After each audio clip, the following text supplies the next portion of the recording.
안녕하십니까. 오랜 장마 기간에 건강히 잘 지나시고 오늘 또 건강 모습이 뵙게 돼서 반갑습니다.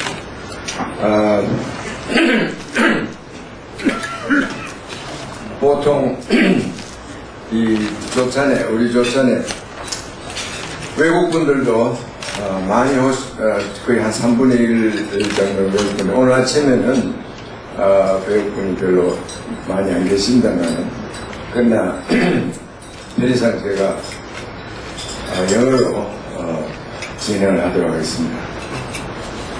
Good morning, ladies and gentlemen.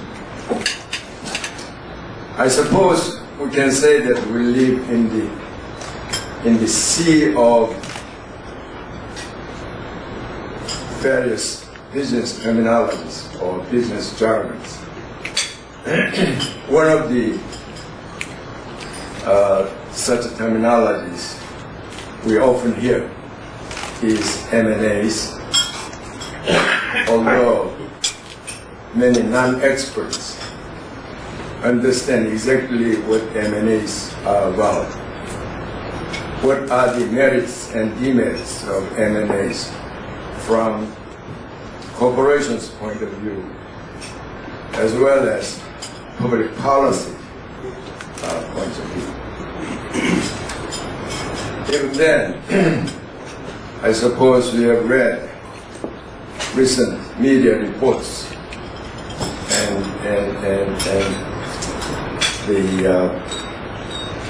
that Korean National Assembly is considering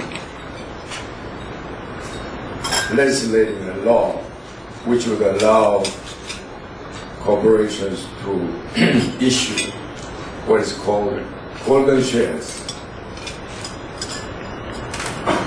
Golden shares, I understand, has to do with M&As, particularly hostile takeovers.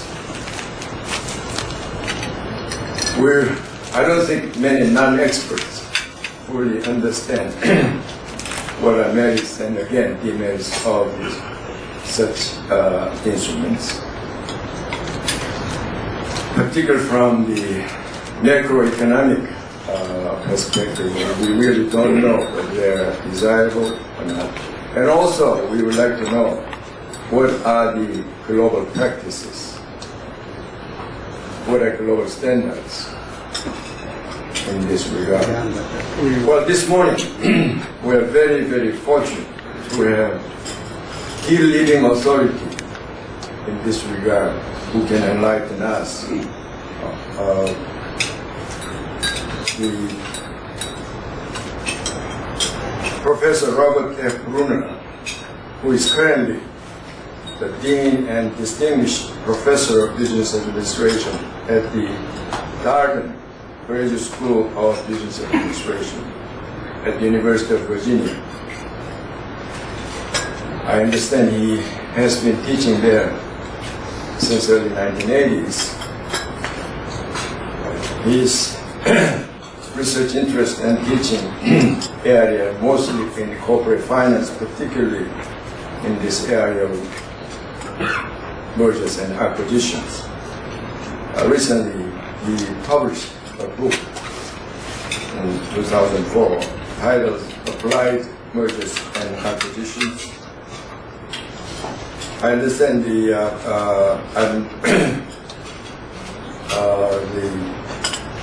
in the book, I've seen the other books, but he has so many books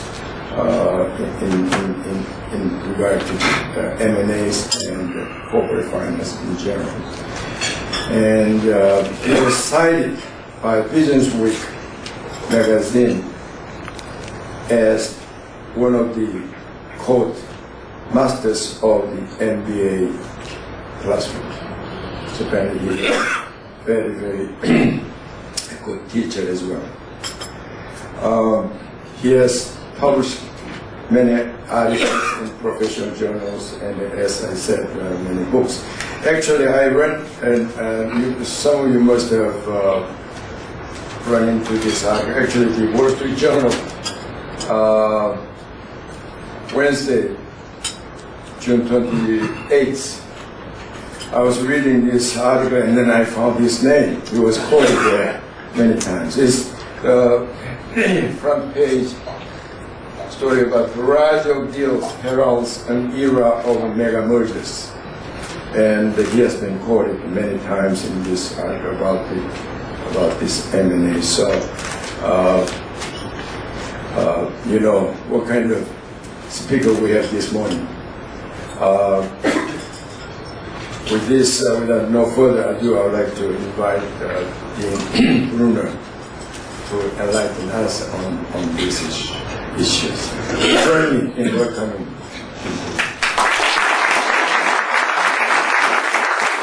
I'm so honored to be here. Thank you very much for that very kind introduction.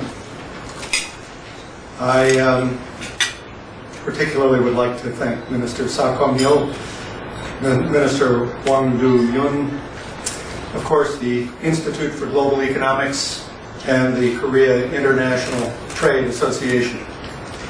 I'm joined here by some colleagues from the Darden School. My colleague Edward Yu is part of our professional staff. Han Soon-wook is currently a student at the Darden School, and he will graduate in 2007. Jung-ho Shin just graduated. And I'm especially pleased to acknowledge the presence of my former student and good friend, Jean Kim. Jean is the leader of our alumni chapter here in Korea. When I visited Korea last November, he said, "You must come back soon." And I didn't think, I'm sure he didn't think I would come back quite as soon as I have, but I'm delighted to be back here 8 months later. And this is part of a larger story that I could speak to if you're curious, but it is that our school is very eager to extend its relationships and partnerships to East Asia, and Korea is absolutely important to our outreach and our ambitions. Therefore, it is with great honor that I speak to you this morning. The subject of mergers and acquisitions is something on which I've written for a long time. On the slide over here is a copy of my latest book called Deals from Hell. And I thought I would talk to you about this subject for 30 or 40 minutes and then take some questions. The lessons from looking at failed mergers are numerous, and lessons that we can carry well beyond the field of finance. There are lessons having to do with strategy, with government policy, with organization structure, with financial analysis, and on and on and on. It's an extremely rich topic. I hope every one of you in the room will find some insight that you can take with you into your work today and into the future. The current context, of course, makes this an especially timely subject. You may know there is very deep skepticism about mergers and acquisitions in many circles. This is also a very buoyant moment in the time of mergers and acquisitions. The deal volume for mergers and acquisitions was up 20% from 2005. And in the first quarter of this year, it was up another 20% on a year-over-year basis. Since the U.S. Fed began raising interest rates more aggressively, I expect that the results for the second quarter will be less aggressive, but still we expect to see growth in mergers and acquisitions volume, measured both in terms of numbers of deals as well as in terms of value of deals.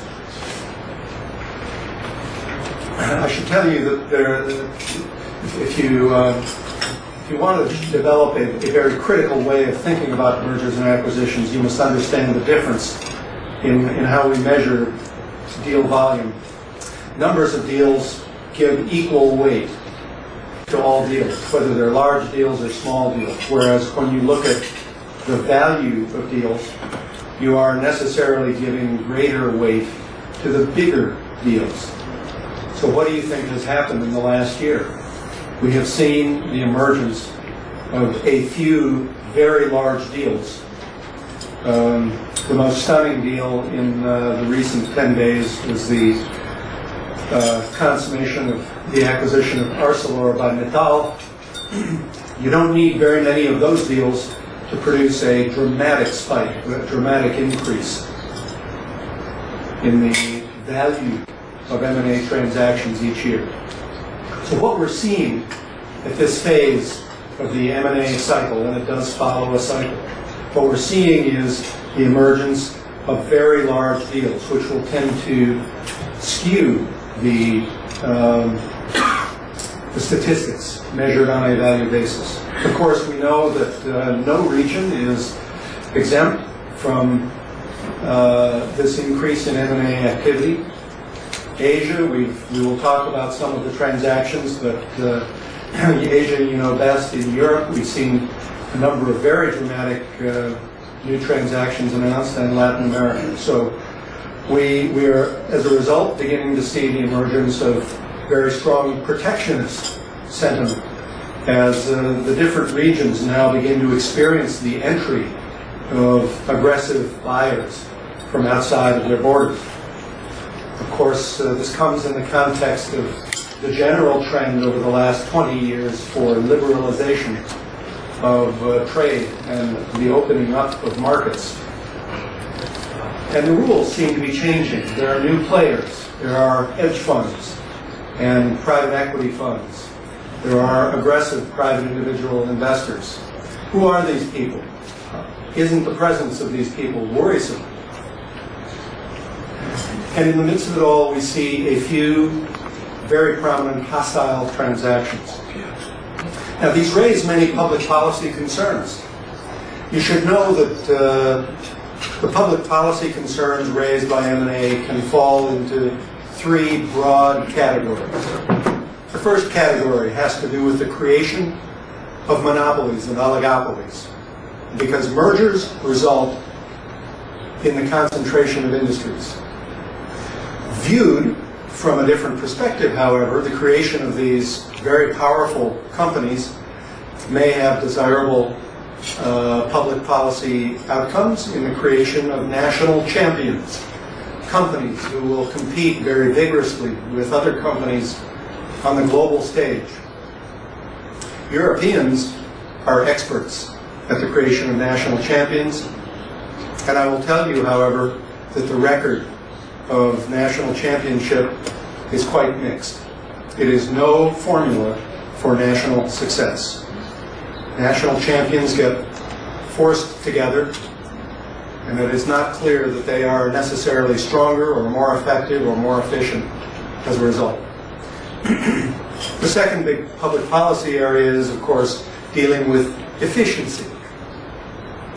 We all know that more efficient companies, more efficient industries, more efficient countries create wealth for the population. As we say in the United States, a high tide floats all the boats. So the more efficient that companies are, the better we all are. The better is the welfare of the entire country. So we need to ask the question, will this merger and acquisition activity enhance the efficiency of companies and industries and our own country? The third area, of course, is that it looks not merely at wealth creation, it looks at how the wealth is allocated. Who wins and who loses as a result of these transactions? For instance, let's look at hostile takeovers, which I know is a subject of interest to you. I should tell you that most hostile takeovers most takeovers are not hostile. There can be friendly takeovers, there can be unsolicited bids, and then there can be hostile bids. About 1% of all bids are unsolicited. 99% of the bids are solicited and anticipated. So we're talking about a very, very small fraction being unsolicited. And a third of those unsolicited bids are hostile. And you should know that most hostile takeover attempts fail. 45% of the time, the target remains independent. 30% of the time, a friendly firm buys the target. And in only 25% of the time does the hostile buyer succeed. Still, even though the success rate is low, we should ask ourselves, why not put in place poison pills and golden shares to enable companies to defend themselves better? Well, let's return to the three criteria that I showed you. How do these defenses affect our ability to manage monopolies and shape industries for industrial policy purposes? Well, the golden share is an ideal instrument. It was invented during the regime of Margaret Thatcher when she was Prime Minister of England, and the first recorded golden share was used in the privatization of British petroleum. I think the year was 1982. Since then, virtually all privatizations of state-owned enterprises have included a golden share provision. Why? The reason is that often these state-owned enterprises have formal or informal understandings between large unions. And the ability of the country, the government, to intervene in the policies of the newly private company is one way of assuring the unions and workers that their welfare will be considered in future decisions to be taken by the board of directors. A golden share is literally one share of stock owned by the government that has superior voting rights. It carries with it a veto over certain kinds of policies and actions by the company.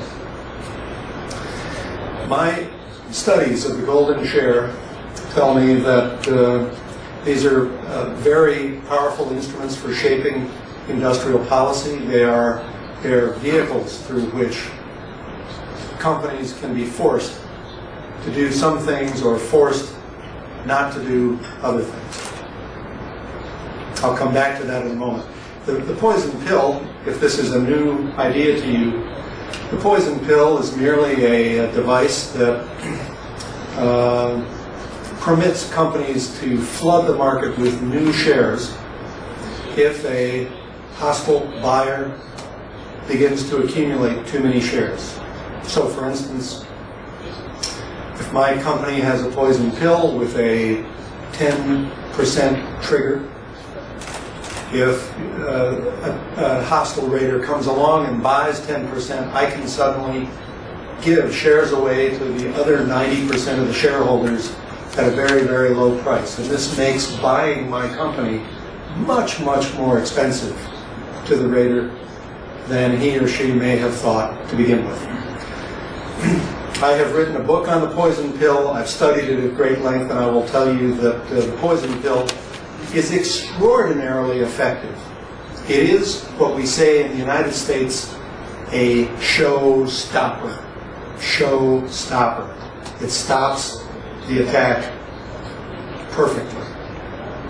No poison pill in history has deliberately been triggered. It is so effective. There's a funny story that once a company accidentally triggered its own poison pill because the managers forgot about this provision, and it created big problems. But the lesson there is you should pay attention to the defenses you put in place. I would say that the poison pill is not a very effective instrument for industrial policy or for antitrust, but it's very, very effective as a defensive mechanism. from an efficiency standpoint, we should be worried about these defenses. All defenses shelter managers from market forces. That may be a good thing, but basically market forces push managers to become more and more and more efficient.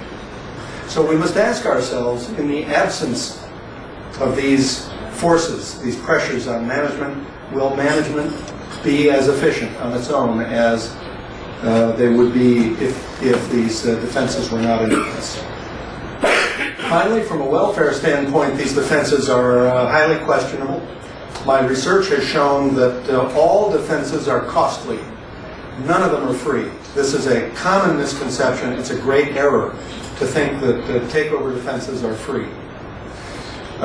They impose a cost on the shareholders of the public company, and they delegate control from the directors to the managers of the company. Now, this may not be bad if the managers of the company are truly shareholder-oriented, but if they are not, if they like the quiet life, if they like the corporate jet, and they like long vacations, and they like the condo in Hawaii and other good benefits, if they like to use corporate assets for their own benefit, then these defenses can actually harm the public shareholders. I would use these defenses very carefully. I think they are part of the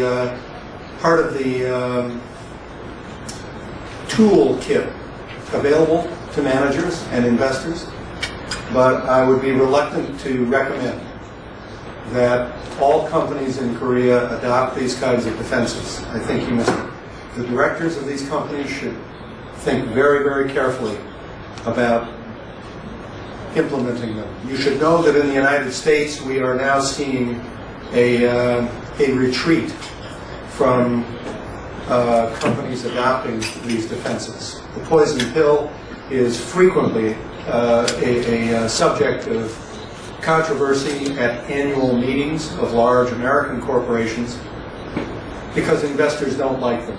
Hedge funds, mutual funds, large institutional investors don't like giving management that degree of control. Now, the large question then is, does M&A pay? Should we prohibit M&A generally, or should we encourage it? And this is where my book offers some insight. We can ask whether it pays, and then I said, well, if it does, what can we learn from the really bad deals, and how can we avoid them, and what are the implications for management practice? You should know that the conventional wisdom about M&A is that it is not comfortable, it's distrusted, it seems wasteful. The big deals especially seem very bad. In my slide, I give you a quotation from one book that came out recently. In the book, the authors wrote, "The sobering reality is that only about 20% of all mergers really succeed. Most mergers typically erode shareholder wealth. The cold, hard reality that most mergers fail to achieve any real financial returns. Very high rate of merger failure, rampant merger failure." Ladies and gentlemen, I am here today to tell you that that is wrong.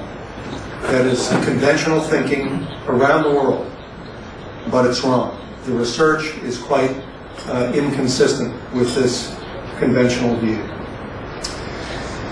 I looked at large sample empirical research. We now have hundreds of studies based on data in the United States, Asia, Europe, and Latin America. We have clinical research on M&A failures, clinical research on successes, various government investigations, bankruptcy reports, memoirs, and journalistic summaries. All of these tell us what this graph suggests. The graph summarizes what we know, that this is the return to the buyer's shareholder. We know that target shareholders gain. If there's one consistent place to make money in mergers and acquisitions, it is to be able to sell your company again and again and again. Of course, I'm joking in a way because you can only sell your company once, but the shareholders of target companies earn a very sizable premium in takeovers. The large question is, what about the buyers? Well, this graph presents the buyer's point of view. We find that about 25% of the buyers lose, about 32% of the buyers just break even on their deals, and the balance, about 45%, I think, actually earn a significant profit. So if you look at the entire population of M&A transactions, you would conclude that M&A does pay. Read my book. It presents more detail on this than you would care to hear, I'm sure, but this summarizes a very, very large body of academic research. But I go on to tell you that it's not worth betting your career or your personal wealth on the success of an individual transaction, because there's quite a lot of variance in that graph. There's quite a lot of uncertainty. Are you really willing to sustain a 25% chance of loss? And I go on in my research to identify neighborhoods of profit and loss in mergers and acquisitions. And this leads me to the large recommendation, or the large insight, that all M&A is local. All M&A is local. What does this mean? It means it does not pay you to make judgments about the entire population of transactions. What you really need to do is look at the conditions specific to a given deal. I took this phrase, all M&A is local, from one of the prominent politicians in the United States of the 1990s. His name was Tip O'Neill, and he was Speaker of the House of Representatives, and at the time he was trying to explain to someone why government policies were so hard to understand. And this someone was saying you just needed to attend lots of embassy parties and receptions and read the right government reports. And Tip O'Neill said, no, you don't understand. If you really want to understand what is happening in the world of politics, you must go out to the districts from which the senators and the representatives are elected.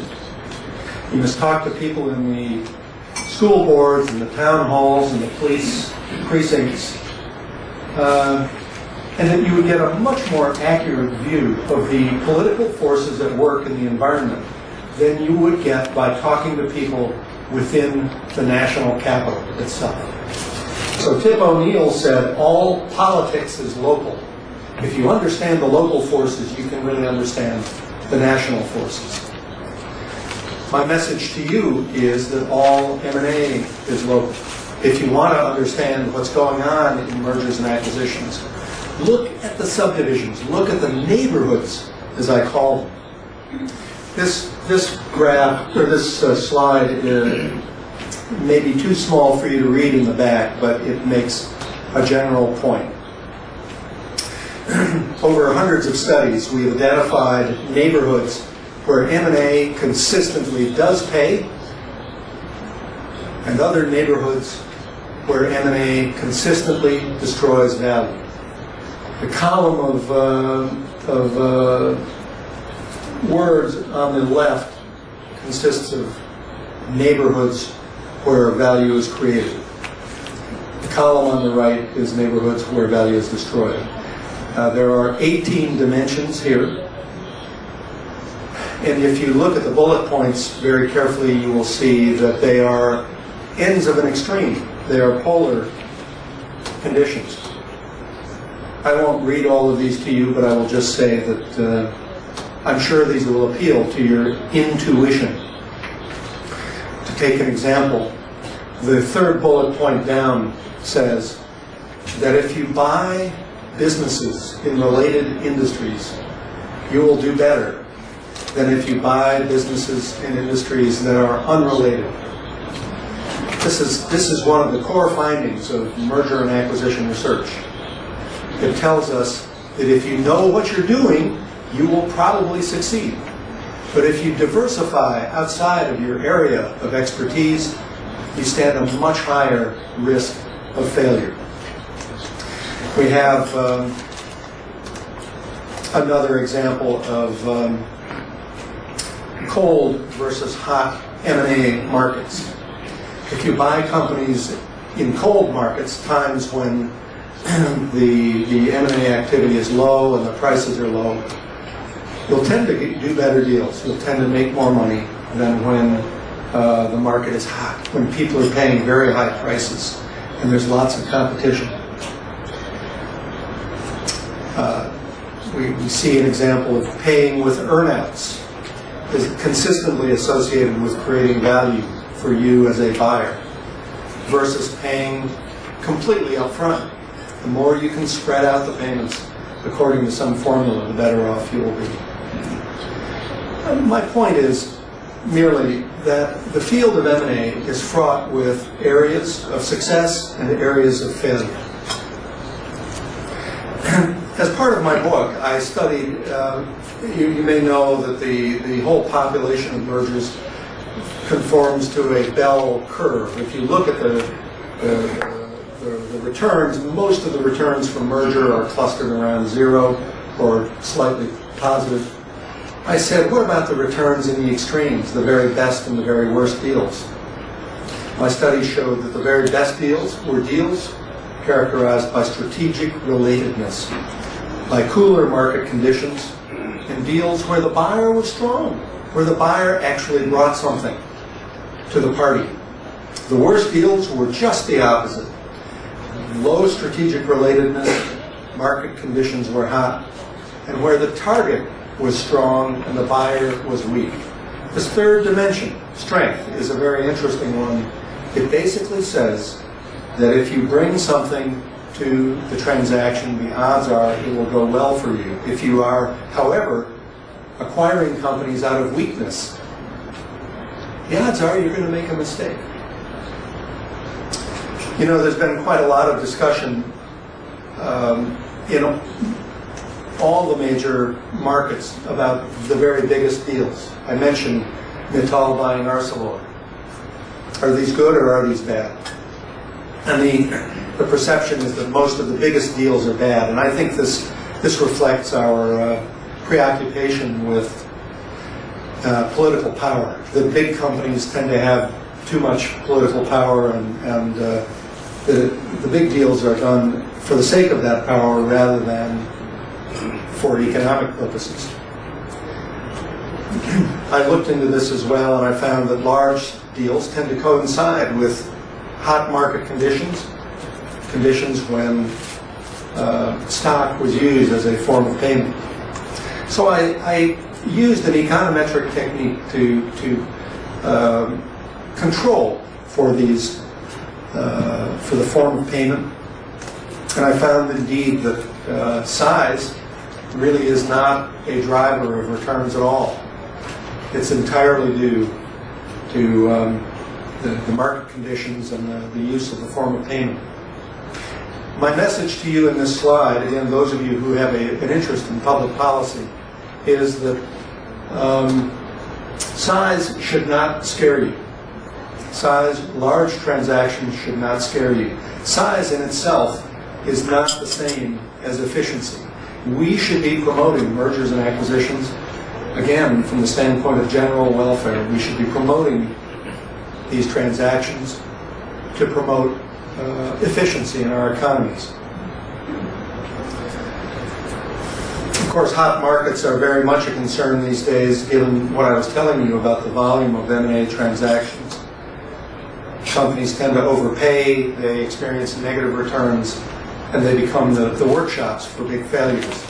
What you see in hot market conditions are very high prices, very big deals,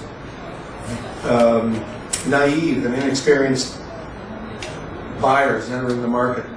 You see very aggressive financing, over-optimism. I don't think we're there yet, but as critical thinkers, you should always ask, am I doing this because the deal is justified on its own, or am I doing it because of the general condition of frenzy for mergers and acquisitions in the market today? One of the interesting features is that all of my deals from hell that I looked at in my book were done in hot market conditions. What do I mean by a deal from hell? I offer 6 dimensions. The first is that a deal from hell destroyed value, I mean immense amounts of value. It left the company financially unstable. It impaired the company's strategic standing versus its competitors. It impaired the company's organization. The company lost the best talent and the future generation of leadership in the company. The company's reputation was damaged. The brand name suffered. And in many of these cases, there were violations of ethics and laws. I give you the 10 case studies that form my book. Of the 10, I looked at 2 cross-border deals, including Sony's acquisition of Columbia Pictures and Renault's proposed merger with Volvo. From the 10 case studies, in-depth case studies, I distilled 6 factors that help to explain why we ever see deals from hell. And I think these are the key points I would leave with you this morning. First, the big deals, the deals from hell, tend to occur in very complex settings. The companies are complicated, making it hard for executives to know what is going on. Now, this is an important thing. I would tell you that my book is written as part of a larger theoretical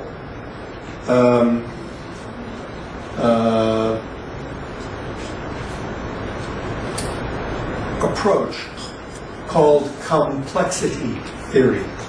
Complexity theory is a theoretical approach in economics that looks at why markets behave the way they do. Some of you may be professional investors and you may be using arbitrage techniques based on complexity theory. I'm doing something quite unusual in my study of deals from hell. I'm using complexity theory to motivate insights to be drawn from corporate finance. In our lifetimes, we will see complexity theory spread its influence throughout finance and economics. But the key starting point here in understanding great business disasters is to understand that they usually occur where the businesses are very complicated, and it's very hard for a CEO to know what's going on.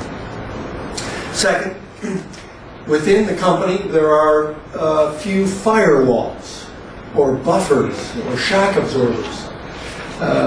Trouble, as a result, can spread. If the company encounters difficulty in some part of its operation, the absence of these firewalls, or buffers, or safety stocks permits that difficulty to radiate throughout the rest of the organization. We see this in deals that are very, very heavily leveraged, where debt is used to finance the deals. We see them where there's very little time to remedy problems, or where there is a path dependency.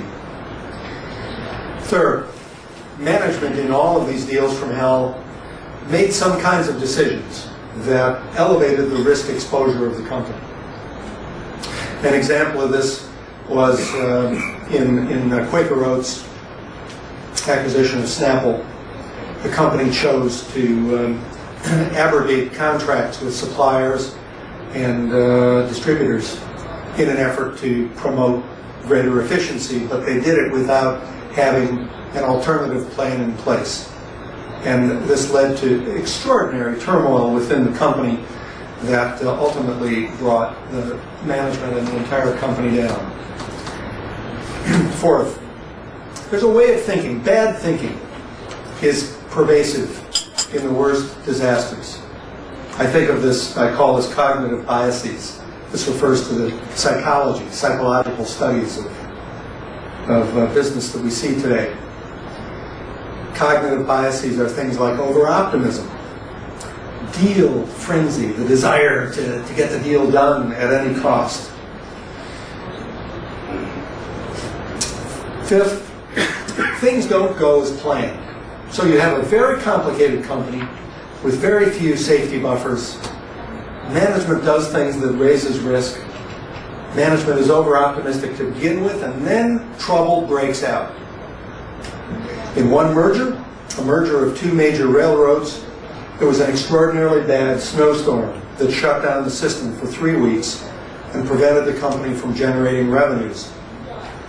In another case, it was rising interest rates, stock market crash, sudden changes in consumer tastes or technology. And when you look at this list, you would say, but this happens all the time. But that's my point. Trouble is always with us. The big issue is, are you ready? Sixth and finally, the operational team on the forefront responds inappropriately. In some of the deals, the managers took too long to respond. They denied the very facts that were appearing before them. They insisted things would get better very quickly. In other cases, the managers overreacted, creating other problems. There can be unethical behavior. The worst deal in my book was the acquisition of Time Warner by AOL. It was the largest deal in American history, and to this day takes the honor of destroying the most value. They destroyed about $200 billion in value in that transaction.